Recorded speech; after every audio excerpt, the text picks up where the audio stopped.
நீங்கள் எங்கே மாநாடு நடத்த போனாலும் அங்கே இடம் கொடுக்க முடியாத அளவுக்கு ஒரு நெருக்கடி கொடுப்பாங்க. ஆளுங்கட்சி வந்து எப்பவுமே அப்படி தான் இருக்கும். இதே நாளைக்கு ஏடிஎம்கே ஆளுங்கட்சியாக இருந்து விஜய் ஒரு மாநாடு போட்டாலும் இதான் நடக்கும். திமுக இருந்தாலும் அதான் நடக்கும். வேற ஒரு கட்சி இருந்தாலும் அதான் நடக்கும். விஜயே நாளைக்கு ஆட்சியை பிடிச்சிட்டாரு, புதுசாக வேற ஒருத்தர் கட்சி ஆரம்பிக்கிறாருன்னா செய்வார். ஏன்னா போட்டியாக ஒருத்தர் வரும்பொழுது யாராலும் அதை விரும்பவே முடியாது. இதுதான் மனித மனம்.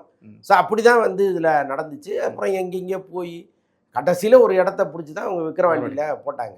பட் இந்த முறை வந்து அப்படிலாம் நடக்கக்கூடாதுன்னு ரொம்ப கவனமாக அந்த இடத்த பிடிச்சதே ரொம்ப ரகசியமாக வச்சுருந்து தான் பண்ணியிருக்காங்க. ஸோ அதனால் அதுலேயும் டேட்டு மாறி போச்சு. விநாயகர் சதுர்த்தி வருதுனால முன்னாடி இல்லை, அது நியாயமான காரணம் தான். ஏன்னா விநாயகர் சதுர்த்திங்கிறது வந்து ஒரு உணர்ச்சி மிகுந்த ஒரு விஷயமா இன்னைக்கு மாறி போச்சு. பிள்ளையார கும்புறது பக்திங்கிறது தாண்டி அதுக்குள்ளே ஒரு அரசியல் வந்த பிறகு அது வேற ஒன்றா மாறி போச்சு. ஸோ அப்படி இருக்கும்போது அந்த கலவர பூமியில் இது வந்து சேர்ந்துடக்கூடாதுங்கிறது தான் காவல்துறையுடைய அச்சமாக இருக்குது.